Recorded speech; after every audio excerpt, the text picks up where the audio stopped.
Hello बच्चों, welcome back. सो motion के हमने दो लेक्चर्स जिसमें हमने क्वेश्चन आंसर्स को एक्सप्लोर किया और हमने देखा कि नेचर से कम्युनिकेट करके किसी भी परिस्थिति को आसानी से सॉल्व किया जा सकता है। और इस लेक्चर में भी हम कुछ वैसा ही करने जाएंगे और यहाँ पर क्वेश्चन सिर्फ साइज में बड़े होंगे, लेकिन होंगे वो आसान ही। हमको अगेन परिस्थिति से बात करनी है मैथमेटिकली और जवाब खुद ब खुद चलकर हमारे पास आएगा। ठीक है, तो बिना टाइम को गवाए हम लोग फटाफट यहाँ पर क्वेश्चन को स्टार्ट करते हैं। तो क्वेश्चन आपकी स्क्रीन पे है। As usual pause it and read it and then continue.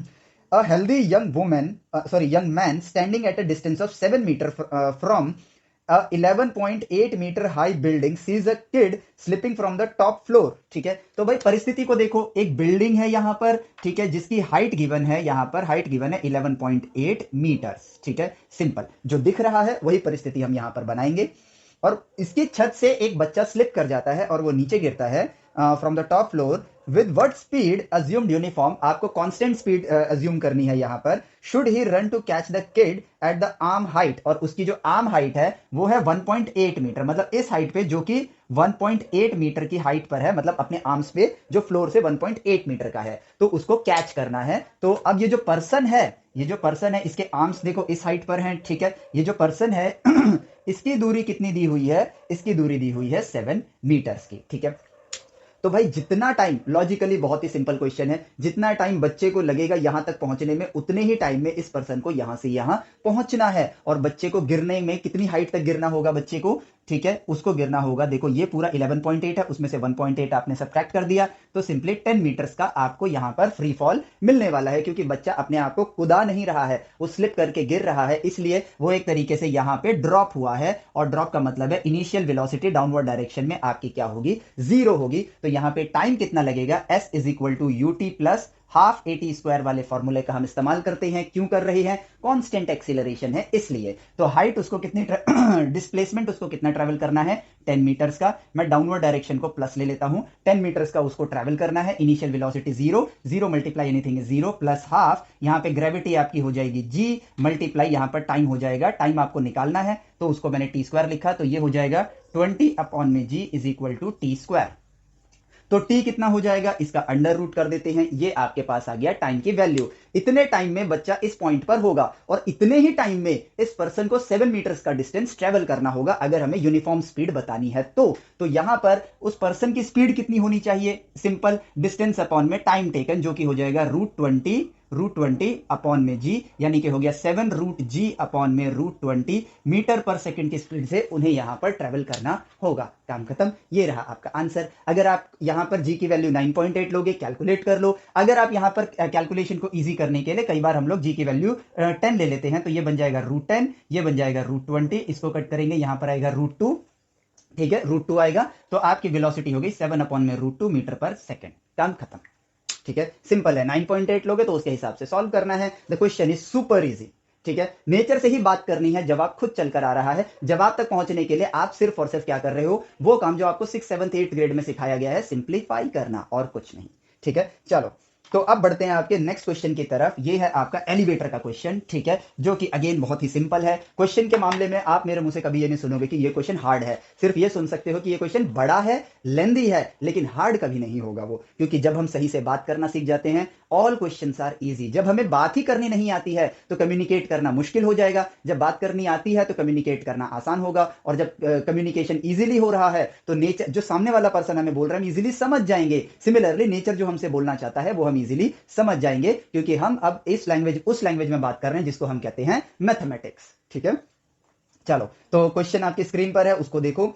An elevator is descending with a uniform acceleration, यानी कि डिसेंडिंग का, असेंडिंग का मतलब ऊपर जाना, इंग्लिश का टर्म है, डिसेंडिंग का मतलब नीचे आना। ठीक है, तो यहां पर हम एक बॉक्स सा बना लेते हैं जो कि एक एलिवेटर को रिप्रेजेंट करेगा। तो ये नीचे की तरफ डिसेंड कर रहा है, ठीक है, विद यूनिफॉर्म एक्सेलरेशन। तो यहां पर एक्सेलरेशन की वैल्यू अभी हम ले लेते हैं ए। ठीक है, टू मेजर द एक्सीलरेशन, ठीक है, एक्सीलरेशन को मेजर करने के लिए यहां पर एक पर्सन खड़ा है। ठीक है, एक पर्सन खड़ा है यहां पर। Drops a coin at the moment elevator starts. ठीक है, तो जैसे ही एलिवेटर ने नीचे का मोशन स्टार्ट किया, एक्सीलरेट करना स्टार्ट किया, उसने क्या किया, उसके हाथ में जो कॉइन था उसको उसने ड्रॉप कर दिया, वेलोसिटी नहीं दी, जस्ट ड्रॉप कर दिया। ठीक है, सो अब देखो, the coin is 6 feet above 6 feet above of the elevator at the time it is dropped, the person observes that the coin strikes the floor in 1 second. तो पर्सन ने क्या देखा कि जो कॉइन है वो फ्लोर को 1 सेकंड में हिट करने वाला है, ठीक है। 1 सेकंड में क्या करेगा वो उसको, सॉरी, उसने जो ऑब्जर्व किया 6 feet above at the time it is dropped, ठीक है, the observe the coin strikes the floor in 1 second. हाँ, तो जैसे ही एलिवेटर ने नीचे जाना स्टार्ट किया, उन्होंने कॉइन को ड्रॉप कर दिया और ये देखा कि भाई ये जो कॉइन है उसने फ्लोर को 1 सेकंड बाद हिट किया, ठीक है। 1 सेकंड लगा कॉइन को फ्लोर तक पहुंचने में, और फिर आगे क्या दिया है, calculate from this data the acceleration of the elevator. इस डेटा की मदद से आपको इसका एक्सीलरेशन बताना है। तो सिंपल सा लॉजिक, ये एलिवेटर एक्सीलरेट करके नीचे जाएगा,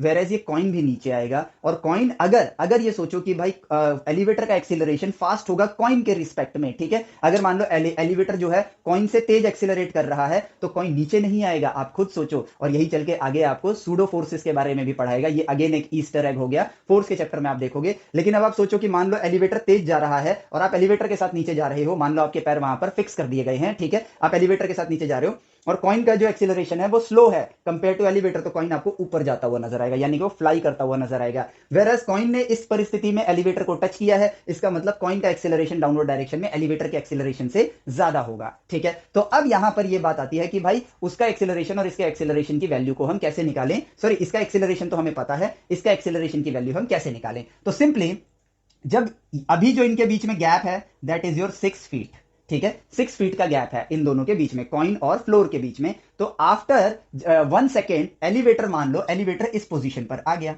एलिवेटर, अब देखो मैं डॉटेड लाइन से बना रहा हूं, एलिवेटर इस पोजीशन पर आ गया। तो एलिवेटर ने कितना डिस्टेंस ट्रेवल किया है, ये रहा वो डिस्टेंस, भाई top floor to top floor देख लो, जितना डिस्टेंस इसने ट्रेवल किया वही एलिवेटर का डिस्टेंस ट्रेवल हुआ है। वेरस कॉइन ने कितना डिस्टेंस ट्रेवल किया है, कॉइन ने देखो ये डिस्टेंस ट्रेवल किया है, यस। तो कॉइन ने ये डिस्टेंस ट्रेवल किया बाय द एक्सीलरेशन, मतलब इसका जो एक्सीलरेशन था वो जी के बराबर था, ग्रेविटी, क्योंकि जैसे ही लिफ्ट नीचे जाना स्टार्ट किया आपने तो कॉइन छोड़ दिया, तो ये under the influence of gravity गिर रहा है, और जो लिफ्ट है वो under the influence of A acceleration नीचे आ रही है। तो अब देखो ये डिस्टेंस किसने ट्रेवल किया है, ये डिस्टेंस सेम ही है, फ्लोर टू फ्लोर देख लें तो ये डिस्टेंस लिफ्ट ने ट्रेवल किया है और ये डिस्टेंस कॉइन ने ट्रेवल किया है। परिस्थिति को हमने ऑब्जर्व कर लिया, क्वेश्चन यहां पर हमारा सॉल्व हो जाता है। मार्कर्स कहां गए, ठीक है, क्वेश्चन यहां पर हमारा सॉल्व हो गया। अब क्या करना है हमें मैथमेटिकली, अब हमने ऑब्जर्व कर लिया है, मैथमेटिकली इसे कम्युनिकेट करते हैं, रिजल्ट खुद ब खुद निकल कर आ जाएगा।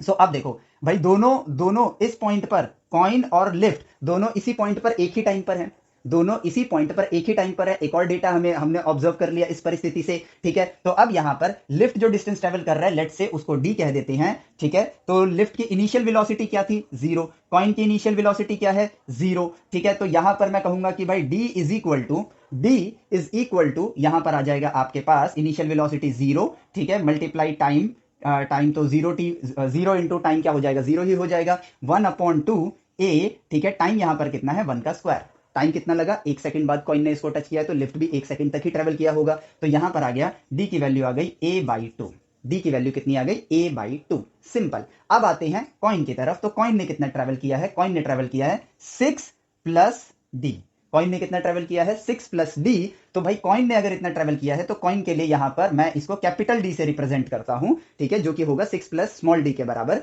तो वो किसके इक्वल होगा, इनिशियल वेलोसिटी 0 मल्टीप्लाई टी 0 हो जाएगा, 1/2। कॉइन का एक्सीलरेशन क्या होगा, ग्रेविटेशनल एक्सीलरेशन, तो जी मल्टीप्लाई 1 का स्क्वायर। तो जी की वैल्यू आ गई, sorry, g/2 is equal to capital D आ गया, ठीक है। तो कैपिटल डी की वैल्यू आ गई g/2, और कैपिटल डी किसके बराबर है, वो बराबर है 6 फीट प्लस में 6 फीट प्लस में आपके स्मॉल डी के बराबर है। और रिमेंबर यहां पर ग्रेविटी की वैल्यू 9.8 मीटर पर सेकंड स्क्वायर नहीं होगी, क्योंकि यहां पर आप कैलकुलेशन कर रहे हो फीट में, तो यहां पर फीट पर सेकंड स्क्वायर वाली वैल्यू आपको पुट करनी होगी, जो कि मुझे अभी राइट नाउ याद नहीं है, ठीक है। तो मैं यहां पर सिंपली रख देता हूं, आप इसके फीट पर सेकंड में वैल्यू रखना और सिंप्लीफाई कर लेना, ठीक है। सो अब देखो, तो भाई यहां पर आ गया मेरे पास g/2, ठीक है। ये जो g/2 है ये किसके बराबर है, 6 फीट 6 प्लस स्मॉल डी के बराबर है। स्मॉल डी यहां से उठा के पुट कर दो, हाँ, यानी कि हम कर क्या रहे हैं, सिंप्लीफिकेशन कर रहे हैं। तो g/2 is equal to 6 plus a/2, और यहां से आपने a निकाल लिया, g/2 minus 6 is equal to a/2, और g माइनस 12 अपॉन में 2 इज इक्वल टू a/2, 2 से 2 कैंसिल, और यहां पर एक्सीलरेशन ऑफ लिफ्ट आ गया g माइनस 12 फीट पर सेकंड स्क्वायर। याद रखना ये जी की वैल्यू आपको फीट में डालनी है, फीट पर सेकंड स्क्वायर के फॉर्म में डालनी है। ठीक है, जो कि क्या आता है मुझे याद नहीं आ रहा, इतनी नीड ही नहीं पड़ी कभी फीट वाली वैल्यू याद करने की, क्योंकि फीट में कोई क्वेश्चन होते ही नहीं है, एक अनोखा क्वेश्चन आ गया फीट में, ठीक है। इसलिए एक्सेलरेशन की वैल्यू इसको आप देख लेना, ठीक है, या कन्वर्ट कर लेना पहले इसको 9.8 मीटर पर सेकंड स्क्वायर से फीट पर सेकंड स्क्वायर में पुट करना, आपके पास आंसर आ जाएगा, ठीक है। सो देखो क्वेश्चन कितना सिंपल है, आपको एक्सेलरेशन पता करना था, पता कर ले, यानी कि एक एक्सपेरिमेंट है ये क्वेश्चन, कि आप चाहो तो लिफ्ट के एक्सेलरेशन को बता सकते हो एक सिक्के की मदद से। सोचो कितना इनोवेटिव क्वेश्चन है। तो ये क्वेश्चन हमें ज्ञान दे रहा है, हमको वो ज्ञान देना चाहिए और हम वही करेंगे, ठीक है।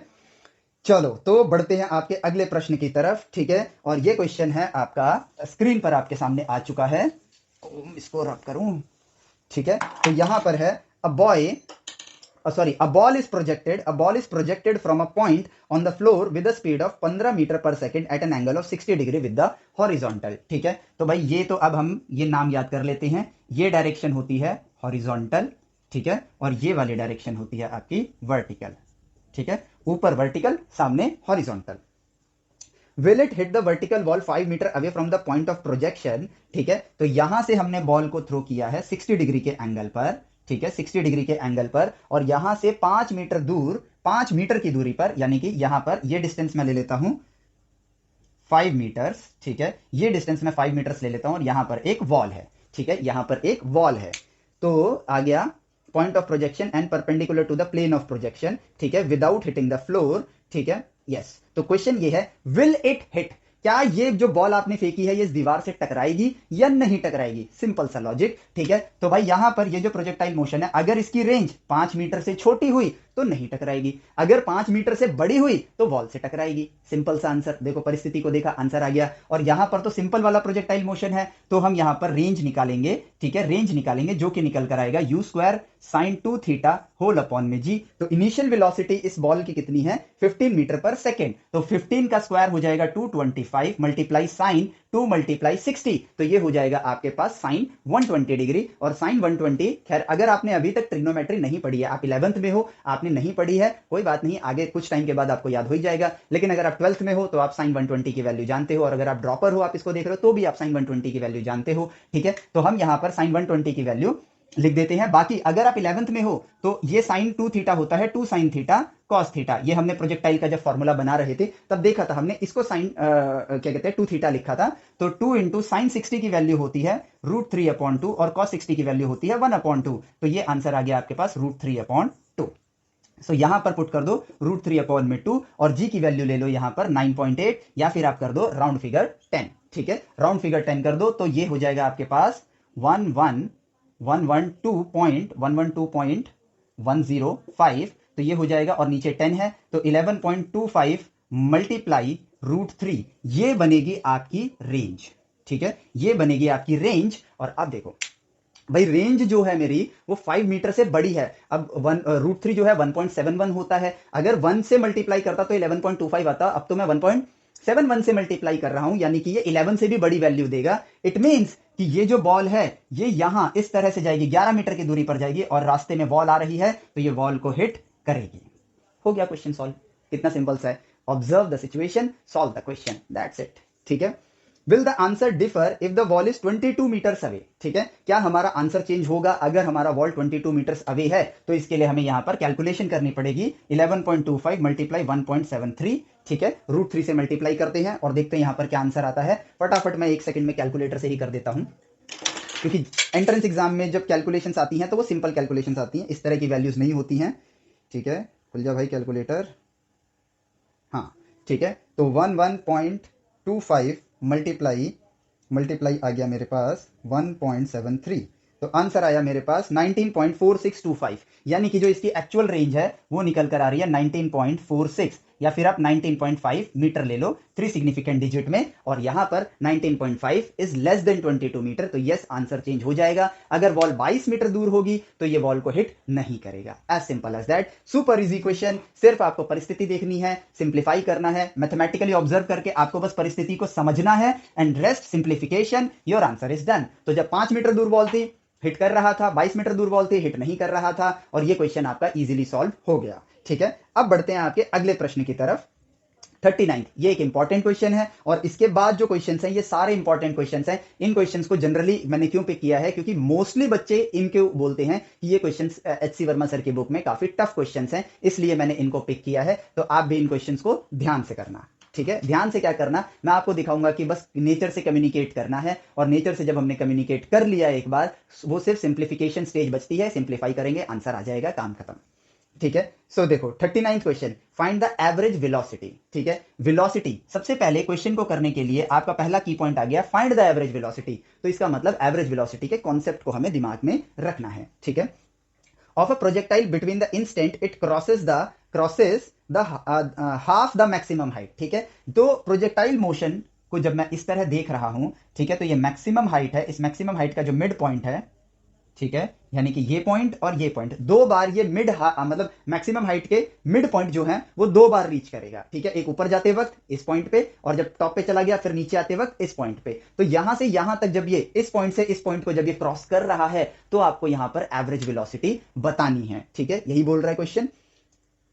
और इसको प्रोजेक्ट किया गया है यू वेलोसिटी से at an angle of theta. तो ये हो गया क्वेश्चन के अंदर जितना भी डेटा है हमारे पास। अब देखो इस क्वेश्चन को सॉल्व करने के लिए बच्चे फॉर्मूलाज निकालते हैं, ठीक है। क्या गलती करते हैं कि हाफ द मैक्सिमम हाइट पे इस पॉइंट की वेलोसिटी ढूंढते हैं, ठीक है। यहां की तो वैल्यू यू कॉस थीटा ही होगी, लेकिन यहां वाली वैल्यू उनको पता नहीं होती है, तो h/2 पहले तो h निकालते हैं। पहले वो क्या करते हैं, देखो ध्यान से समझना, ठीक है। U square sine square theta whole upon में 2g, पहले वो हाइट लेते हैं, फिर हाइट का हाफ करते हैं यानी कि डिवाइड बाई 2, फिर वो क्या करेंगे you square sine square theta upon में 4g। तो आपके पास एक हाइट आ गई। इस हाइट पर फिर क्या करेंगे, वाई डायरेक्शन में चलो सॉल्व कर रहे हैं, तो अब निकालेंगे कि यहां पहुंचने में कितना टाइम लगेगा, और फिर वापस जब आएंगे तो यहां पहुंचने में कितना टाइम लगेगा, और फिर इन दोनों के टाइम का डिफरेंस, मतलब इस टाइम में से ये वाला टाइम माइनस करेंगे तो यहां से यहां तक का टाइम मिलेगा, और फिर उसके बाद यहां इस वेलोसिटी वेक्टर को लिखेंगे U cos theta I cap plus यहां की जो ढूंढी होगी V Y J cap, solve करके जो ढूंढा होगा यहां पर लिखेंगे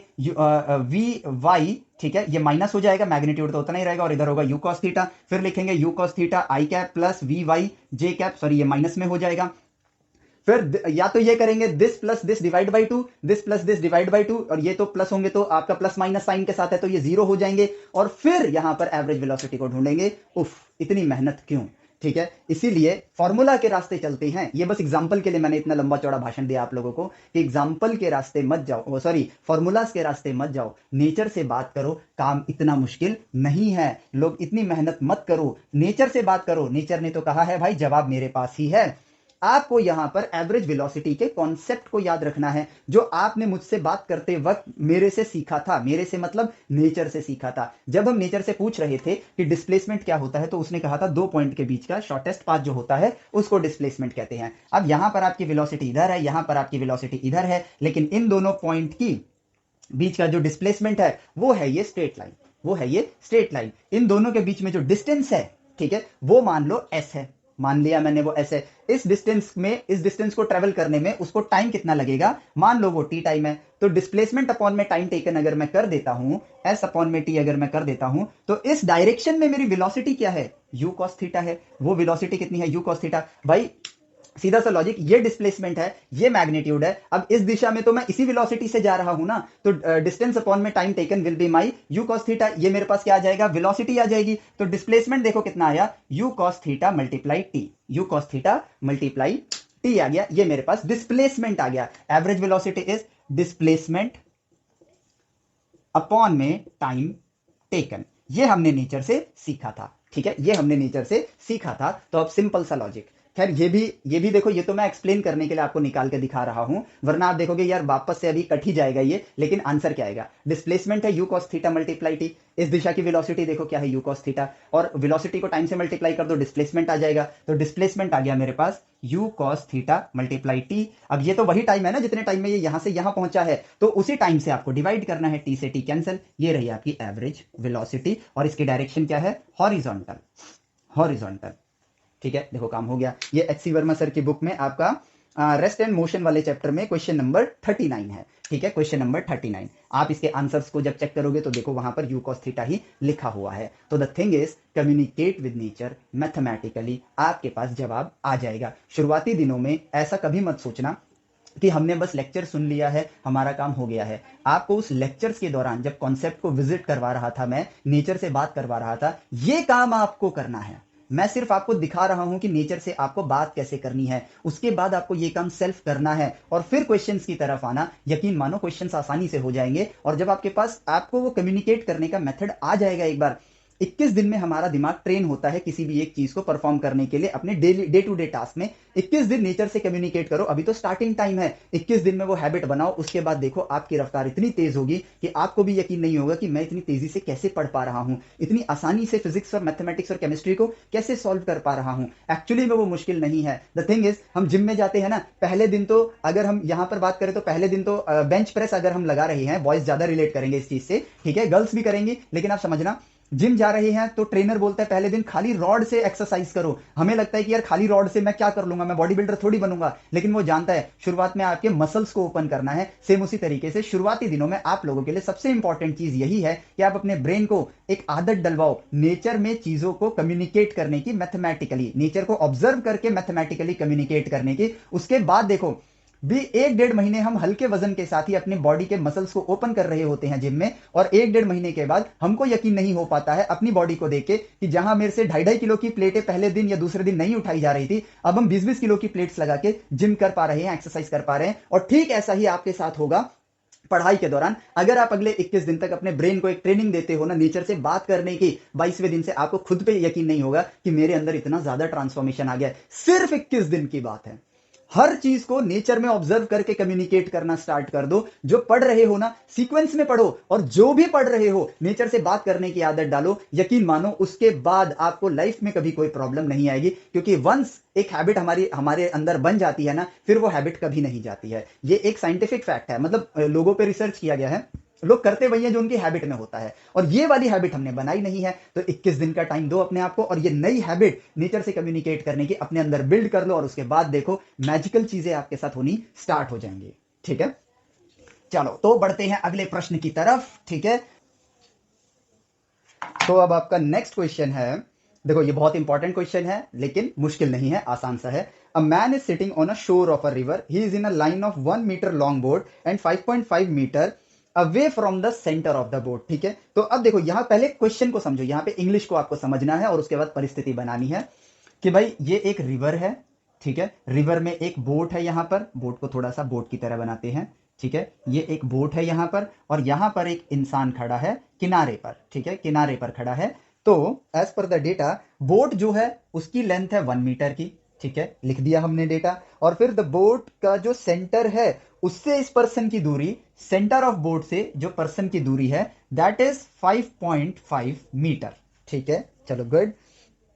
He wishes to throw an apple into the boat. If he can throw the apple only with a speed of 10 meter per second, find the minimum and maximum angle of projection for successful shot. ठीक है, successful shot of projection and edge of the boat are in the same horizontal level. ठीक है, जो boat के दोनों as हैं वो same horizontal level पर है, यानी कि इसी डायरेक्शन में आपका ये वाला एज और ये वाला एज भी आ जाएगा। तो भाई एप्पल को मिनिमम, अब एक लॉजिकली सोच के देखो। ठीक है, क्वेश्चन में फॉर्मूला अप्लाई करने से पहले हमें यह सोचना चाहिए कि क्या अप्लाई करें और क्यों अप्लाई करें। तो भाई अगर इस इंसान को एप्पल थ्रो करना है तो आप देखो कि भाई उसकी जो रेंज होनी चाहिए, मिनिमम रेंज और मैक्सिमम रेंज। ठीक है, अगर ये पर्सन एप्पल थ्रो करे वो बोट के आगे निकल जाए तो भी सक्सेसफुल नहीं होगा, एप्पल थ्रो करे और बोट के पहले गिर जाए तो भी सक्सेसफुल नहीं होगा। तो सक्सेसफुल रेंज यहां पर क्या निकल कर आएगी कि अगर ये लेंथ 5.5 मीटर और बोट 1 मीटर की है, तो यहां पर ये जो एज है यहां से यहां तक ये 0.5 मीटर की हो गई, और ये भी हो गया 0.5 मीटर का। तो 5.5 में से आधा मीटर घटाओ, मिनिमम रेंज उसको चाहिए इतनी, जो कि होगा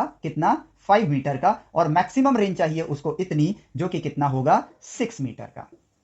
ठीक है, बेसिक कैलकुलेशंस ऑब्जर्व कर ली हमने परिस्थिति। तो रेंज हमारी मिनिमम 5 मीटर, मैक्सिमम 6 मीटर। और इसके बाद हर क्वेश्चन हमको एक अपॉर्चुनिटी देता है न्यू लर्निंग लेने की। तो यहां पर इसी प्रोजेक्टाइल मोशन के अंदर अगर मैं देखूं, ठीक है, अगर मैं किसी चीज को थ्रो करता हूं, ठीक है, किसी चीज को थ्रो करता हूं, मान लो इस पॉइंट तक पहुंचाना है, तो इसके लिए मैं इसको ऐसे भी पहुंचा सकता हूं और ऐसे भी पहुंचा सकता हूं सेम वेलोसिटी से। यानी कि यहां पर 2 एंगल्स पर थ्रो करने से मुझे सेम रेंज मिल सकती है। तो इसलिए जो मैं अपने रेंज के फॉर्मूले को देखूंगा, u² sin two theta whole upon में जी। अब इसके लिए थोड़ा सा हमें ट्रिग्नोमेट्री जो हमारी हमारी जो एनसीईआरटी की बुक में है, जो आपका मैथ्स में आई गेस थर्ड चैप्टर है, उसका नॉलेज हमें चाहिए होगा। तो ये चीज आप एक बार, अगर आप 11th में हो तो इसको एक बार वापस से रिविजिट करना आफ्टर स्टडिंग द ट्रिग्नोमेट्री, ठीक है। एप्लीकेशन में ट्रिग्नोमेट्री बहुत जल्दी ही आने वाला है, आई गेस 2 से 3 दिन के अंदर अंदर आपको ट्रिग्नोमेट्री का वो मिल जाएगा, ठीक है, और यूट्यूब पर भी मिल जाएगा। तो ट्रिग्नोमेट्री में आप जब इस एंगल को स्टडी कर लोगे तो आपको पता चलेगा कि भाई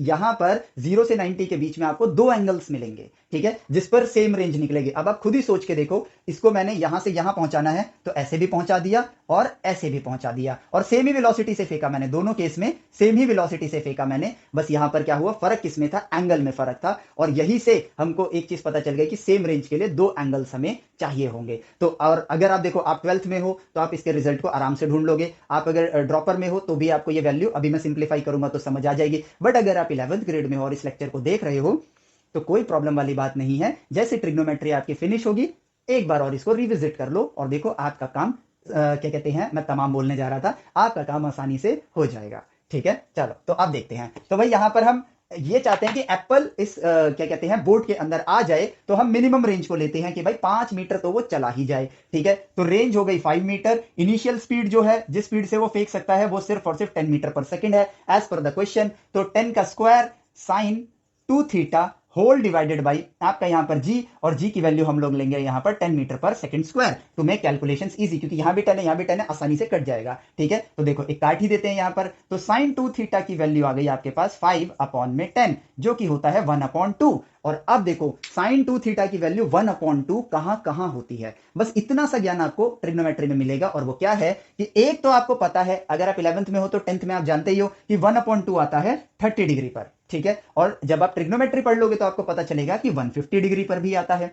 इन दोनों पर साइन थीटा की वैल्यू क्या होती है, 1 अपॉन 2 होती है। और यहां पर वो जो एंगल है दैट इज 2 थीटा। तो 2 थीटा आपका 30 डिग्री, 2 थीटा आपका 150 डिग्री, यानी 10 मीटर पर सेकंड की स्पीड से आप क्या कहते हैं 10 मीटर पर सेकंड की स्पीड से आप यहां पर थीटा निकाल लेता हूं मैं, थीटा आ जाएगा 15 डिग्री और यहां पर थीटा आ जाएगा 75 डिग्री। तो 15 डिग्री पर फेंको या 75 डिग्री पर फेंको, दोनों केस में आपको रेंज कितनी मिलेगी, 5 मीटर की मिलेगी। तो ये मिनिमम एंगल, ये मैक्सिमम एंगल। अब लेकिन आप रेंज को 6 के लिए भी चेक कर सकते हो। तो 6 के लिए जब आप रेंज को चेक करोगे सेम इसी तरीके से, लेकिन वहां पर जो वैल्यू आएगी वो वाली वैल्यू आपको पता नहीं होगी। पता नहीं होगी वो भी मैं आपको दिखा देता हूं। यहां पर पता इसलिए नहीं होगी क्योंकि अमूमन एक इंसान को 0 degree, 30 degree, 45 degree, 60 degree, 90 degree, यही वैल्यूज याद होती हैं। इनके बीच में अगर कोई एंगल आता है तो वो हमने याद ही नहीं किया है, तो याद कैसे होगी। उसके लिए हमको अपने डेटाबेस का यूज करना पड़ता है, या फिर आप चाहो तो साइंटिफिक कैलकुलेटर से उसकी वैल्यू निकाल सकते हो, या फिर आप क्या कर सकते हो, आप डेटाबेस को, जो आपका ट्रिग्नोमेट्री का टेबल वाला डेटाबेस होता है जो आज के जमाने में अब लोग नहीं देते हैं,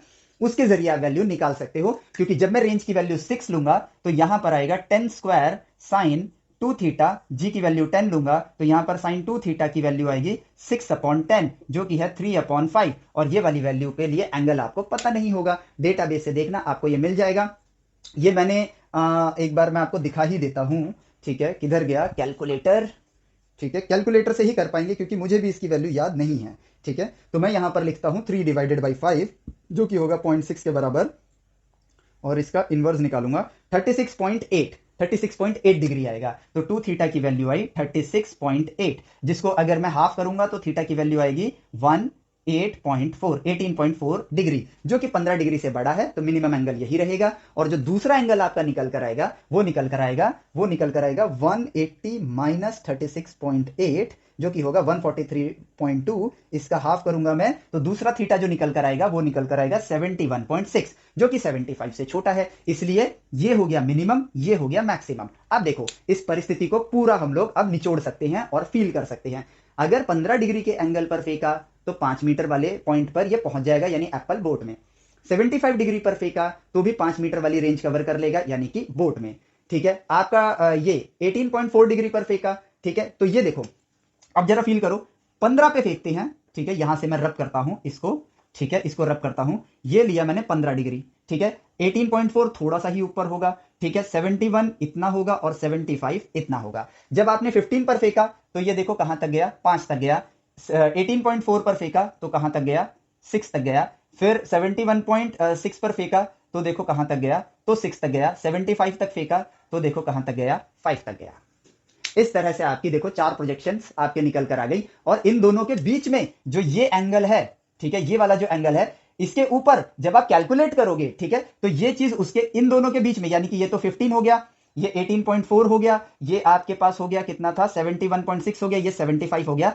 इन दोनों के बीच में जितनी वैल्यूज हैं इसमें ये बोट में ही गिर रहा है, इन दोनों के बीच में जो वैल्यूज हैं इनमें भी ये बोट पर ही गिर रहा है। लेकिन ये जो 18.4 है और 17.6 है, इनके बीच में जो भी वैल्यू है इसमें ये बोट के बाहर जा रहा है, या तो इधर जा रहा है या फिर बाहर जा रहा है। यानी कि यहां पर एक इंटरवल आएगा, जिस इंटरवल के अंदर यहां पर आपको क्या मिलेगा, जिसमें ये बोट पर बिल्कुल भी नहीं गिरेगा। तो वो इंटरवल कितना है, 18.4 और 71.6 को माइनस कर लेते हैं, माइनस 18.4, तो ये देखो 53.2, तो अप्रोक्सीमेटली यहां पर 53 डिग्री का एक गैप आएगा एंगल्स के बीच में, जहां पर ये एप्पल जो है बोट में नहीं गिरेगा। और आप अगर बुक में जब इस क्वेश्चन को देखते हो तो अमूमन ये क्वेश्चन लेने के पीछे रीजन क्या था, बच्चे जनरली इसमें सिर्फ आंसर लिखा हुआ है, एच.सी. वर्मा सर के बुक में सॉल्यूशन नहीं होता है, सिर्फ आंसर है। तो आंसर में देखो क्या लिखा हुआ है कि minimum angle 15, maximum angle 75, but there is a interval of 53 degree between 15 and 75 which is not allowed for successful shot. इसका मतलब यही है कि भाई 15 से 75 के बीच में एक ऐसा गैप आएगा, एक ऐसा इंटरवल आएगा 53 डिग्री का, 53 डिग्री का, जिसमें आपको सक्सेसफुल शॉट नहीं मिलेगा। ये इसका मीनिंग है। और इस क्वेश्चन को करने से हमारा ज्ञान और ज्यादा बढ़ गया, ठीक है, क्योंकि हमने परिस्थिति को फील किया, उससे बात करी और ज्ञान हमने उससे लिया। इसको मात्र क्वेश्चन की तरह ट्रीट नहीं किया, इसके जरिए हमने ज्ञान हासिल करने की कोशिश करी और उसमें हम कामयाब भी हो रहे हैं। और यही काम करने की आपको आदत डालनी है, ठीक है। सिर्फ क्वेश्चन सॉल्व करके आगे मत बढ़ो, और ज्ञान दे रहा है तो लो उसमें से, ठीक है। चलो, तो अब बढ़ते हैं आपके नेक्स्ट क्वेश्चन की तरफ, ठीक है। कैलकुलेटर साइड में, इसको रब करते हैं, ठीक है, रुको एक सेकेंड। चलो नेक्स्ट क्वेश्चन, अ रिवर, ठीक है, स्क्रीन पर आपके क्वेश्चन है, a river 400 metre wide is flowing at a rate of 2 metre per second, ठीक है। A boat is sailing at a velocity of 10 metre per second with respect to the water, ठीक है। A boat is sailing 10 metre per second with respect to the water in a direction perpendicular to the river, find the time taken by the boat to reach the opposite bank, ठीक है। चलो एक एक करके करते हैं। ये रही आपकी रिवर, ठीक है। बोट की अपनी जो पर्सनल वेलोसिटी है वो कहां है, इधर है, किस स्पीड से, 10 मीटर पर सेकेंड। रिवर की जो अपनी पर्सनल वेलोसिटी है वो कहां है, इधर है, which is 2 metre per second, ठीक है। अब देखो वाई डायरेक्शन में बोट, भाई रिवर जो है इसको एक्स में मूव करवा रही है, वाई में उसका कोई मतलब नहीं है। तो वाई में जो बोट की वेलोसिटी है वो 10 मीटर पर सेकेंड ही रहने वाली है। परिस्थिति को देखो और कुछ नहीं, हम यहां पर बहुत ही ज्यादा एडवांस फील करने की कोशिश करते हैं और उसमें हम सिंपल सी सच्चाई को भूल जाते हैं। मैं वाई में जिस स्पीड से जा रहा हूं, बेशक मैं एक्स में आगे बढ़ रहा हूं, इसको फील करो, मैं वाई में जा रहा हूं, मेरे को एक्स में भी कोई चीज लेकर जा रही है, लेकिन इन जनरल जब मैं इस तरह भी जा रहा हूं तो वाई में जाने की जो मेरी रफ्तार है वो अभी भी उतनी ही है जितनी पहले थी। ये जो इधर का ये जो रिजल्टेंट बना है ये किसकी वजह से बना है, ये एक्स की रफ्तार की वजह से बना है, ये देखो, ठीक है। यानी कि अगर मेरा ये मोशन इस तरह है वाई में, ठीक है, मार्कर पे फोकस करना वाई में, और ये एक्स में है, एक्स में मैं पैरों से जाऊंगा, ठीक है, तो मैं वाई में जा रहा हूं और एक्स में आगे बढ़ रहा हूं। मार्कर का मूवमेंट आपने देख लिया, ठीक है, मार्कर का मूवमेंट आप देखना, ये इस तरीके से है। तो मेरा हाथ वाई में अभी भी उसी स्पीड से जा रहा है, यानी कि वाई डायरेक्शन में मैं जो बोट है वो इसी स्पीड से आगे बढ़ेगी वाई डायरेक्शन में।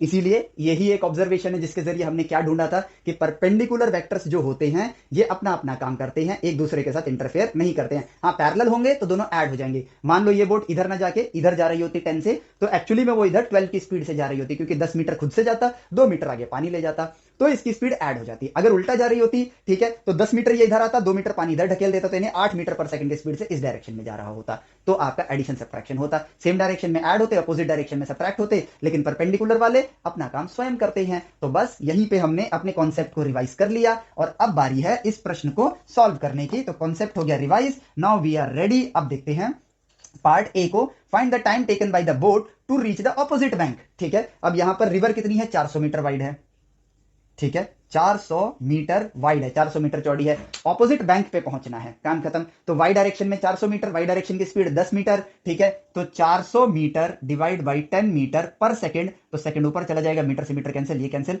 40 सेकंड्स। कितना सुपर इजी क्वेश्चन है, टॉक टू द नेचर, जवाब आपके पास खुद आ जाएगा, ठीक है।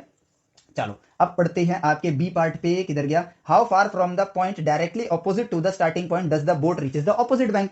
ऑब्वियसली ये पर्सन तो खुद से तो ऐसे जाना चाहता है, लेकिन उतने ही टाइम तक पानी भी तो उसको आगे लेके जाएगा, तो ये पर्सन एक्चुअली में यहां पहुंचेगा, तो आपको ये डिस्टेंस बताना है। तो जितना टाइम उसने वाई डायरेक्शन में ट्रेवल किया उतने ही टाइम तक वो आगे गया, तो भाई वो टाइम कितना है, 40 सेकंड्स है, और 40 सेकंड्स में 2 मीटर पर सेकंड की स्पीड से वो कितना डिस्टेंस एक्स डायरेक्शन में ट्रेवल करेगा, वो ट्रेवल करेगा 2 मीटर पर सेकंड मल्टीप्लाई 40 सेकंड, तो ये हो गया आपका 80 मीटर्स। काम खत्म, सेकंड से सेकंड कट जाएगा, वेलोसिटी इनटू टाइम, आपका डिस्टेंस आ गया एक्स में, तो ऑपोजिट साइड का जो बैंक है उससे 80 मीटर वो आगे निकल जाएगा। Question solve. सोचो ये एचसी वर्मा सर के लास्ट के क्वेश्चंस हैं, ये क्वेश्चन नंबर 46 है। पीछे के क्वेश्चंस को टफ क्वेश्चन माना जाता है, कितने सुपर इजी हैं। कॉन्सेप्ट के रास्ते, कॉन्सेप्ट भी कैसे पकड़ना है हमें, नेचर से बात करके, मैथमेटिकली टॉप करके, ये आदत डालो, 21 दिन में आदत लग जाएगी, उसके बाद आपको साइंस एकदम ऐसे लगेगा कि इससे आसान चीज इस दुनिया में कुछ नहीं है। उल्टा हर वक्त आप एक नेचर को देख के एक नए लॉ को ऑब्जर्व ही कर रहे होगे, हालांकि बस फर्क ये होगा कि वो लॉ ढूंढने वाले आप पहले नहीं होगे, इसलिए आपका नाम नहीं होगा, लेकिन ये आदत डाल के एक दिन आप ऐसे जरूर बन जाओगे जब कोई एक ऐसा लॉ पहली बार आप ढूंढ लोगे जो आपके नाम पर रखा जाएगा। इसलिए ये हैबिट बनाना स्टार्ट करो, ठीक है। चलो अब बढ़ते हैं, इसमें कोई सी पार्ट भी है नहीं, तो ये 2 पार्ट थे, फिनिश। अब बढ़ते हैं आपके नेक्स्ट क्वेश्चन की तरफ, जो कि आपकी स्क्रीन पर है, आप उसको रीड करो एक बार, ठीक है। और ये आ गया, a swimmer wishes to cross 500 metre wide river flowing at 5 kilometre per hour, his speed with respect to water is 3 kilometre per hour, ठीक है। तो देखो यहां पर ध्यान देना, इस क्वेश्चन के अंदर पानी की गति जो मैग्नीट्यूड वाइज पानी की गति स्विमर से ज्यादा है, ठीक है। तो वेलोसिटी ऑफ मैन जो है that is given 3 kilometre per our, और जो वेलोसिटी ऑफ रिवर दिया हुआ है that is 5 kilometre per hour, ठीक है। His speed with respect to water is this. If he heads in the direction making angle theta with the flow, find the time he takes to cross the river. ठीक है, अगर वो theta angle बनाता है with the flow, तो ये रहा river, ठीक है, फ्लो की डायरेक्शन ये रही, और ये थीटा एंगल बना रहे हैं फ्लो के साथ, ठीक है। फ्लो से उन्होंने क्या किया, थीटा एंगल, तो ये है वेलोसिटी ऑफ मैन, और इस डायरेक्शन में है वेलोसिटी ऑफ रिवर। काम खत्म। अब find the time he takes to cross the river, आपको बताना है कितना टाइम लगेगा रिवर को क्रॉस करने में। क्वेश्चन सुपर इजी भाई, अगर वो थीटा एंगल बना रहे हैं, ठीक है, तो इनकी एक वेलोसिटी इस दिशा में होगी, एक वेलोसिटी इस दिशा में होगी, और इस दिशा में जो वेलोसिटी है that is velocity of man cos theta, इस दिशा में जो velocity of man sine theta. अब वाई में किस रफ्तार से जा रहे हो आप, वीएम साइन थीटा की रफ्तार से, तो इस रफ्तार से जा रहे हो, तो ये रहा आपका डिस्टेंस, ठीक है। डिस्टेंस आपको कैसे मिलेगा, वेलोसिटी को टाइम से मल्टीप्लाई कर दो, ये डिस्टेंस आ गया। तो आपको क्या बताना है, find the time he takes. अच्छा, तो यहां पर डिस्टेंस आपको गिवन है जो कि है 500 मीटर्स, ठीक है, और स्पीड जो है आपको किलोमीटर पर आवर में दिया है, तो ये बन जाएगा 1/2 किलोमीटर, ठीक है। हमें इस यूनिट को किलोमीटर में रखना होगा, तो आधा किलोमीटर रफ्तार है वीएम साइन थीटा, ठीक है। तो आपको जो टाइम लगेगा वो कितना आ जाएगा, सिंपली डिस्टेंस अपॉन में time is equal to velocity, displacement upon time, आपके पास वेलोसिटी है, तो यहां पे आपको टाइम निकालना है, वेलोसिटी को यहां लाओ, टाइम को वहां ले जाओ, डी अपॉन में वी, आपके पास टाइम आ जाएगा, डिस्टेंस कितना है 1/2 V M sine theta, velocity कितना है वाई डायरेक्शन में वी एम साइन थीटा, तो वी एम की वैल्यू कितनी है, वेलोसिटी ऑफ मैन कितना है 3, तो ये हो जाएगा 1/6 sine theta, sorry sine theta denominator में है, माफ करना, 1/6 साइन थीटा आवर्स, ये कितना आ जाएगा, आवर्स आ जाएगा, ठीक है। आपकी बुक का आंसर देखते हैं हम लोग, यहां पर आंसर मिनट में दिया हुआ है, ठीक है, तो ये आवर्स में है, एक आवर में कितने मिनट होते हैं, मल्टीप्लाई 60 कर देते हैं, यहां पे कट किया 10, और यही आपकी बुक में आंसर दिया है 10 अपॉन में साइन थीटा मिनट्स, है ना, सिंपल क्वेश्चन।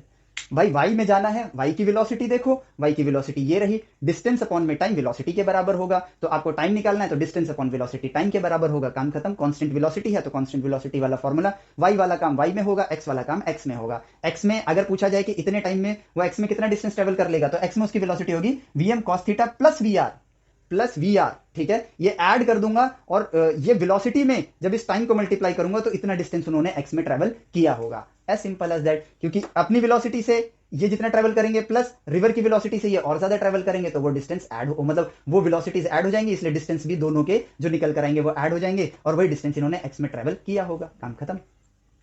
अब बढ़ते हैं अगले प्रश्न पे, इसके बी पार्ट पे, find the shortest possible time to cross the river, ठीक है। अब एक तो है यहां पर मैथमेटिकली कर सकते हैं कि भाई शॉर्टेस्ट पॉसिबल टाइम के लिए अगर मैं 10 साइन थीटा को देखूं यहां पर, ठीक है, तो साइन थीटा की अगर वैल्यू, ध्यान से देखो, साइन थीटा की वैल्यू डिनोमिनेटर में है साइन थीटा की वैल्यू जितनी छोटी होगी अगर जितनी छोटी होगी ओवरऑल ये वैल्यू उतनी बड़ी होती जाएगी, साइन थीटा की वैल्यू जितनी बड़ी होगी ओवरऑल ये वैल्यू छोटी होती जाएगी। तो शॉर्टेस्ट पॉसिबल टाइम क्या निकल कर आया, साइन थीटा की वैल्यू क्या होनी चाहिए, 1 होनी चाहिए। साइन थीटा की वैल्यू क्या होनी चाहिए, 1 होनी चाहिए। तो साइन थीटा की वैल्यू 1 कब होती है, जब थीटा की वैल्यू 90 डिग्री होती है। और अब आंसर तो आ गया, शॉर्टेस्ट पॉसिबल टाइम 10 मिनट, लेकिन अब बारी है लर्निंग लेने की। ठीक है, ये तो हुआ सॉल्यूशन, हमने ढूंढ लिया भाई शॉर्टेस्ट पॉसिबल टाइम जब साइन थीटा की वैल्यू मैक्सिमम होगी तो टाइम की वैल्यू मिनिमम होगी, क्योंकि साइन थीटा डिनोमिनेटर में है। तो भाई थीटा आ गया 90 डिग्री, कि वो 90 डिग्री पर जब जाएंगे स्विम करेंगे तो आपको यहां पर सबसे कम टाइम मिलेगा। अब देखो इसको परिस्थिति में ऑब्जर्व करो। ऑब्वियसली यहां पर सिंपल सी बात है, वीएम अगर किसी एक एंगल पर है, ठीक है, अगर वीएम इधर होगा तब तो इनफाइनाइट टाइम लगेगा। अगर वीएम एक्स के पैरेलल होगा यानी कि रिवर के फ्लो में जाएगा तब तो कभी यहां नहीं पहुंचेंगे, यानी कि इनफाइनाइट टाइम लगेगा। साइन थीटा की वैल्यू 0 कर दो, साइन 0 0 होता है, इनफाइनाइट मिनट्स हो गए। मैथमेटिकली सही आंसर आ रहा है। अगर ये अपनी वेलोसिटी थोड़ा सा एंगल बढ़ाएंगे तो यहां पे थोड़ी वेलोसिटी बढ़ेगी, तो यहां की वेलोसिटी कम है वाई डायरेक्शन की तो ज्यादा टाइम लेगा। लेकिन अब अगर ये एंगल थोड़ा और बढ़ाएं तो यहां की वेलोसिटी बढ़ जाएगी, यानी कि कम टाइम लेगा। अगर जो इनकी मैक्सिमम वेलोसिटी है उसी से ये 90 डिग्री के एंगल पर जाएं, 90 डिग्री के एंगल पर जाएं, तो अब पूरा का पूरा, अब यहां कंपोनेंट की जरूरत नहीं है, पूरा का पूरा वेक्टर इसी डायरेक्शन में आ गया है। उल्टा एक्स का कंपोनेंट इनका 0 हो चुका है, तो अब ये अपनी मैक्सिमम रफ्तार से वाई डायरेक्शन में जा रहे हैं, तो इसलिए सबसे कम टाइम में पहुंचेंगे। अब अगर ये वीएम इस डायरेक्शन में हो जाए तो अगेन एक कंपोनेंट इधर, एक कंपोनेंट इधर, तो ये वाला कंपोनेंट होगा तो वीएम से छोटा ही ना, वीएम की वैल्यू से छोटा ही होगा, और क्योंकि वो छोटा होगा तो अब उसको ज्यादा टाइम लगेगा। तो मिनिमम टाइम में पहुंचने के लिए उनको 90 डिग्री पर जाना है, और वही चीज हमको यहां मैथमेटिक्स ने बताई। It means again hence proved mathematics is the language of nature. तो आपने सिर्फ क्वेश्चन सॉल्व करके आगे नहीं बढ़ना है, उससे और ज्ञान लेना है, नेचर से और बात करनी सीखनी है। बस देखो आपका काम हो गया, और आपको इससे जितना ज्ञान निचोड़ सकते थे आपने निचोड़ लिया। यह है इस क्वेश्चन का बेनिफिट। ठीक है, अब चलते हैं आपके लास्ट क्वेश्चन पे इस लेक्चर के, और ये क्वेश्चन बहुत इंपॉर्टेंट है। मैक्सिमम बच्चे इस क्वेश्चन को टफ मानते हैं, बट अगेन देखना जितना आसान ये पानी वाला क्वेश्चन था उतना ही आसान ये भी क्वेश्चन है। ठीक है, बस ये थोड़ा सा लेंथ में, क्वेश्चन लेंथ में लंबा है, इसलिए रीड ध्यान से करना। ठीक है, an aeroplane has to go from point A to another point B. ठीक है, ये रहा आपके पास पॉइंट ए और ये कोई अनदर पॉइंट है बी। ठीक है, यहां जाना है जो कि 500 किलोमीटर दूर है due 30 degree east of north. तो ये जो डिस्टेंस है विच इज 500 किलोमीटर्स का, जो कि नॉर्थ वाली डायरेक्शन से 30 डिग्री ईस्ट की तरफ है, नॉर्थ 30 डिग्री ईस्ट की तरफ है। अब wind is blowing due north. ठीक है, विंड जो है आपकी वो नॉर्थ डायरेक्शन में ब्लो कर रही है, मूव कर रही है, जिसमें वेलोसिटी ऑफ विंड आपको गिवन है, velocity of wind 20 metre per second. तो वेलोसिटी ऑफ विंड आपको गिवन है नॉर्थ डायरेक्शन में 20 मीटर पर सेकेंड। ठीक है, the air speed of plane is 150 metre per second. तो प्लेन की जो एयर स्पीड है, वेलोसिटी ऑफ प्लेन जो आपको गिवन है that is 150 metre per second. ठीक है, find the direction in which pilot should head the plane to reach the point B. Find the direction in which pilot should head the plane to reach the point B. Find the time taken by the plane to go from A to B. ठीक है, अब ये question actually में ना होता क्या है कि बच्चे इसको जब करना स्टार्ट करते हैं ना, एक तो उनको ये एक आदत बन जाती है कि एक्स वाई एक्सिस हमेशा ऐसे लो।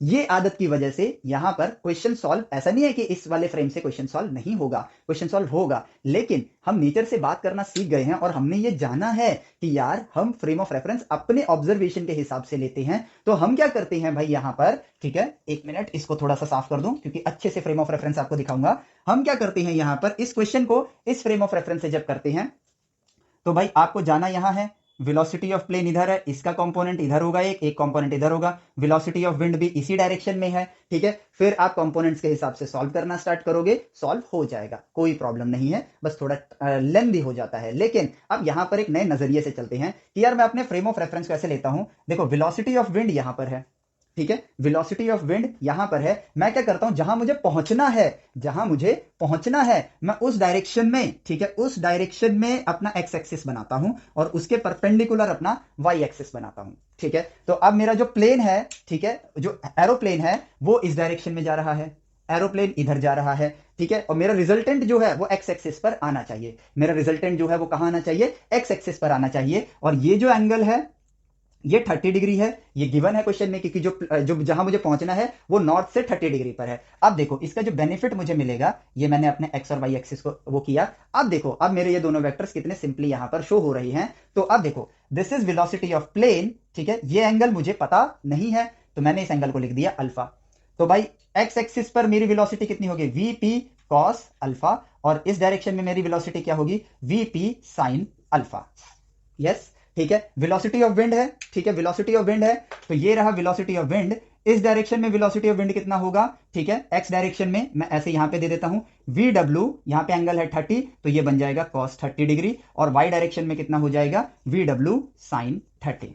अब मैजिकल चीज, ठीक है, ये क्वेश्चन जिसको दुनिया लेंदी मानती है, क्योंकि हम फ्रेम ऑफ रेफरेंस पढ़ते ही नहीं है, ठीक है, उसका असली मतलब क्या है वो जानने की कोशिश नहीं करते हैं, क्वेश्चंस में दौड़ते रहते हैं, इस वजह से हम कभी इस तरह से अप्लाई नहीं करते हैं, और क्योंकि हम अप्लाई नहीं करते हैं सारे क्वेश्चंस हमारे लिए बड़े हो जाते हैं, और इन चीजों को फिर दुनिया पता है आगे चल के ना टिप्स एंड ट्रिक्स के नाम से बेच रही है। नहीं, ये तो यार कॉन्सेप्ट है फ्रेम ऑफ रेफरेंस। भाई मैं देखूंगा ही बी की डायरेक्शन में, तो मेरा एक्स एक्सिस वो रहा, मैं इस तरह से ऑब्जर्व करूंगा, तो मैंने जब ऑब्जर्व किया तो अब देखो, अब इससे बात करो परिस्थिति से, भाई प्लेन जो है इस डायरेक्शन में इस वेलोसिटी से इधर जाएगा, वाई डायरेक्शन में इधर जाएगा, लेकिन विंड जो है अपोजिट डायरेक्शन में उसको ढकेलेगी। तो अगर इसको सिर्फ एक्स एक्सिस पर जाना है, अगर इसको सिर्फ एक्स एक्सिस पर जाना है, तो जितनी रफ्तार से प्लेन इधर ले जा रहा है एक्स डायरेक्शन वाई डायरेक्शन में, उतनी ही रफ्तार से अपोजिट डायरेक्शन में विंड को ले जाना चाहिए। तो यानी कि अगर इसको एक्स एक्सिस पर जाना होगा, अगर इस पाथ को फॉलो करना है, देन ये वाली वेलोसिटी और ये वाली वेलोसिटी आपकी क्या होनी चाहिए, इक्वल होनी चाहिए। तो V W sine 30 should equal to VP sine alpha. अब मान लो ये वैल्यू, इसकी वैल्यू मान लो एज एग्जांपल के लिए लेता हूं 10 मीटर पर सेकंड है, तो भाई इस डायरेक्शन में प्लेन 10 मीटर आगे जाएगा एक सेकंड में, लेकिन जो विंड है वो 10 मीटर उसको पीछे ले आएगा, तो पहुंच गया इसी पॉइंट पर। आगे भी वो यही करेगा, आगे जाएगा, विंड पीछे ले आएगा इसी पॉइंट पर, इसी पॉइंट पर, इसी पॉइंट पर, इसी पॉइंट पर, इसी पॉइंट पर, और लो भाई वो बी डेस्टिनेशन पर पहुंच जाएगा। तो ये वाला जो वेलोसिटी है वेक्टर और ये वाला वेलोसिटी वेक्टर क्या होने चाहिए, इक्वल, क्योंकि वो सेम डायरेक्शन में है, इसलिए this minus this should equal to 0, इसलिए ये और ये क्या हो गए, इक्वल हो गए। और अब देखो वेलोसिटी ऑफ विंड गिवन है 20, साइन 30 की value 1/2, velocity of plane given है 150 ही गिवन है ना, यस, ठीक है, और यहां पर आ गया साइन अल्फा, तो ये हो गया 10, एक 0 से एक 0 काटा, साइन अल्फा की वैल्यू आ गई 1/15। क्वेश्चन सॉल्व, ठीक है। अब देखो क्वेश्चन में जो आंसर है, यहां पर आपको अल्फा बताना है, तो इनवर्स ट्रिग्नोमेट्री हम यहां पर डेटाबेस से आंसर बता सकते हैं, नहीं तो हम इसको रिप्रेजेंट कर सकते हैं, alpha is equal to sine inverse 1/15। अब ये एंगल को देखो, आप यहां पर देखो, अब angle east west north south के हिसाब से बता देंगे, तो भाई ये लो ईस्ट, ये लो नॉर्थ, ठीक है, नॉर्थ से ये 30 डिग्री था, ठीक है, और यहां से ये हो गया अल्फा एंगल और हो गया, तो आप कह सकते हो कि it is alpha angle towards east. Alpha कितना, sine inverse 1/15 angle towards east of line A B, इस तरह से आप बोल सकते हो, आंसर आ गया। तो भाई यहां पर देखो एंगल अल्फा आपका निकल गया है, एंड यहां पर जैसे ही आपका एंगल अल्फा निकल गया, find the direction in which pilot should head the plane. तो भाई डायरेक्शन आपको बताना था, देखो पता चल गया, तो pilot should fly the plane at an angle alpha which is sine inverse 1/15 towards east of line A B. अगर इस डायरेक्शन में पायलट प्लेन उड़ाएगा तो हवा की वजह से उसका रिजल्टेंट मोशन यहां होगा, पायलट इधर प्लेन उड़ाएगा, हवा इधर जा रही है, रिजल्टेंट मोशन यहां होगा। हो गया solve. Talk to the nature, the answer is here. इस फ्रेम ऑफ रेफरेंस से भी आंसर आएगा, लेकिन वो लंबा हो जाएगा। लेकिन देखो हम फ्रेम ऑफ रेफरेंस हम पढ़ते क्यों हैं, अपने काम को आसान करने के लिए ना, तो आसान ही करते हैं, फ्रेम ऑफ रेफरेंस को अपने हिसाब से यूज करते हैं। किया यूज, आंसर देखो फटाक से आ गया, ये वाला आंसर जल्दी निकल गया। इससे भी मैंने निकाल के देखा है, तो इसमें क्या होता है, इसमें कैलकुलेशन थोड़ी लंबी हो जाती है, ठीक है, क्योंकि और 2-3 वेक्टर्स को ध्यान से देखना होता है, 2 इक्वेशंस बनती है, उसको सिंप्लीफाई करना पड़ता है, फिर आंसर तक हम पहुंचते हैं, ठीक है। अब अगला पार्ट है इसका, find the time taken by the plane to go from A to B. लो भाई पहुंच गए हम लोग, ये इस डायरेक्शन में, इसी फ्रेम ऑफ रेफरेंस पे देखें तो वीपी कॉस अल्फा यहां पर प्लेन की वेलोसिटी है, और विंड की वेलोसिटी कितनी है इस डायरेक्शन में, वी डब्ल्यू कॉस 30, ठीक है, तो V W cos 30 plus velocity of plane cos alpha, velocity of plane cos alpha आपके पास ये रहा। इस स्पीड से प्लेन जाएगा और इस स्पीड से विंड उसको और आगे ढकेल देगी, तो ये इसकी क्या हो जाएगी, net velocity in the direction of A B, क्योंकि यही आपका एक्स डायरेक्शन है, और ये डिस्टेंस कितना है 500 किलोमीटर, ठीक है। तो भाई यहां पर हो जाएगा distance upon velocity is equal to time taken, यही वाला फॉर्मूला यूज करेंगे। तो डिस्टेंस कितना है 500 किलोमीटर, और आंसर आपका यहां पर बाकी सारी चीजें मीटर पर सेकंड में दी है, तो किलोमीटर को मीटर में कर लो, 3 0 लगा दो यहां पर, नीचे आ जाएगा we W cos 30 plus VP cos alpha, ठीक है, बस हमें इसकी वैल्यू पुट करनी है।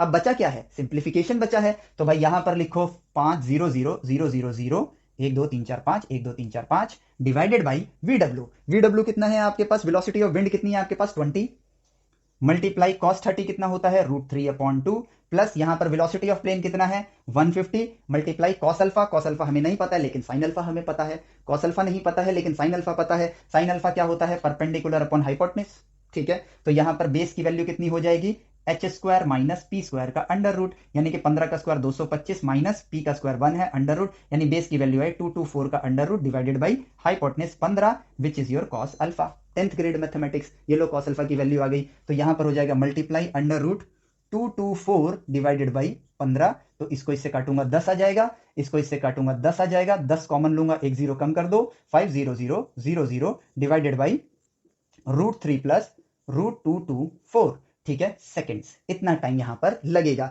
आंसर किस फॉर्म में दिया है आपका, क्वेश्चन नंबर कौन सा है ये, 49। आंसर दिया है आपका मिनट में दिया है, तो सेकंड्स है, एक सेकंड में कितने मिनट होते हैं 1/60, तो यहां पर 60 सेकंड से डिवाइड करो और यहां मिनट से मल्टीप्लाई करो, सेकंड से सेकंड गया, एक जीरो कट करते हैं। अब यहां पे हम कैलकुलेटर का यूज कर लेते हैं, ठीक है, क्योंकि √3 की पता है, 224 की पता है, लेकिन टाइम बचा लेते हैं। किधर गया, 224 under root plus bracket 3 root, oops, 224 root, ओहो, 224 रूट, ठीक है, प्लस 1.73, ठीक है, 16 पॉइंट ये आ गया, 16.69, 16.7 ले लेता हूं मैं, ठीक है, 16.7 मल्टीप्लाई 6, द आंसर इज 100.2, तो 500,000 डिवाइड बाई 100.2 था, 100 लेता हूं, the answer is exact 50। Exact नहीं, थोड़े बहुत पॉइंट में आगे है, बट सिग्निफिकेंटली यहां पर जवाब आ गया 50 मिनट्स, और यही आपकी बुक में आंसर दिया हुआ है। क्वेश्चन था मुश्किल, इस क्वेश्चन को लेकर दुनिया डरती है, सही फ्रेम ऑफ रेफरेंस चूज किया, इससे भी होगा, ठीक है, इसमें कोई दो राय नहीं है, इसमें टाइम ज्यादा लगेगा बस, ठीक है, इससे जल्दी हो गया, लेकिन भाई साफ बात है, हमने फ्रेम ऑफ रेफरेंस पढ़ा है, जो हम जानते हैं उसके बारे में, तो हम उसका इस्तेमाल करते हैं। कई बार जेई के क्वेश्चन मुश्किल नहीं होते हैं, लेकिन हमें आदत पड़ गई है एक्स वाई, कभी एक्स वाई ऐसे लेके देखो, कभी एक्स वाई ऐसे लेके देखो। प्रोजेक्टाइल वाला लेक्चर जब हमने लिया था, तो उसमें जब वो इंक्लाइन था, तो हमने एक्स एक्सिस ऐसे लिया था, वाई एक्सिस ऐसे लिया था, आंसर सेम आया था ना, सेम वही चीज हमने यहां पर अप्लाई किया। जो लेक्चर्स में सीखा उनको क्वेश्चंस की दुनिया में अप्लाई करो, आप यकीन मानो रिजल्ट बहुत अच्छा होगा। 21 डेज के लिए अपने आप अपनी एक हैबिट बनाना स्टार्ट करो, रोज यही काम करो, नेचर से बात करो, मैथमेटिकली कम्युनिकेट करो, 21 दिन बाद आपको आदत लग जाएगी, और एक बार वो आदत लग गई, फिर आपको ये चीजें करने में बहुत ज्यादा आसानी आएगी, ठीक है। 21 दिन की ही पढ़ाई है आपकी, उसके बाद तो आपकी पढ़ाई करना, सही डायरेक्शन में बातें करना, सही एजुकेट करना अपने आप को, ये तो आपकी हैबिट बन जाएगी, और आफ्टर ये आपकी हैबिट बन गई, उसके बाद चीजें आपके लिए बहुत ईजी हैं, बस आपको अपने एम के लिए आगे बढ़ना है, दिन रात एक करके उसी के बारे में सोचना है। लाइफ में कुछ ऐसा क्रिएट करना है कि जिंदगी में ऐसा कर जाऊं मैं कि पूरी ह्यूमैनिटी को ट्रांसफॉर्म कर सकूं, जैसे हमारे महान वैज्ञानिकों ने किया है। एक एग्जाम्पल है बस, अगर न्यूटन ग्रेविटी ना खोजते तो आज हम चांद तक भी ना पहुंचते, ठीक है, तो उनकी ये खोज पूरी ह्यूमैनिटी को चेंज कर गई, ना कि उनका बस कोई सोशल मैसेज देना या सोशल ये करना वो करना, आपका एक खोज ह्यूमैनिटी को ट्रांसफॉर्म कर सकता है, और इसीलिए अपने आप को तैयार करो। सो इस लेक्चर के लिए इतना ही, क्वेश्चंस आपके इजी हैं, नेक्स्ट लेक्चर में आपके जेईई मेंस के क्वेश्चंस को हम लोग देखेंगे, लास्ट 5 इयर्स के क्वेश्चन देखेंगे, बाकी क्वेश्चंस आप करना, ठीक है, अगर कोई डाउट आता है तो आप पूछना, हम उसके ऊपर भी वीडियो बना के आपको दे देंगे, ठीक है। सो इस लेक्चर के लिए इतना ही, मिलते हैं आपसे नेक्स्ट लेक्चर में, till then take care, bye bye, जय हिंद।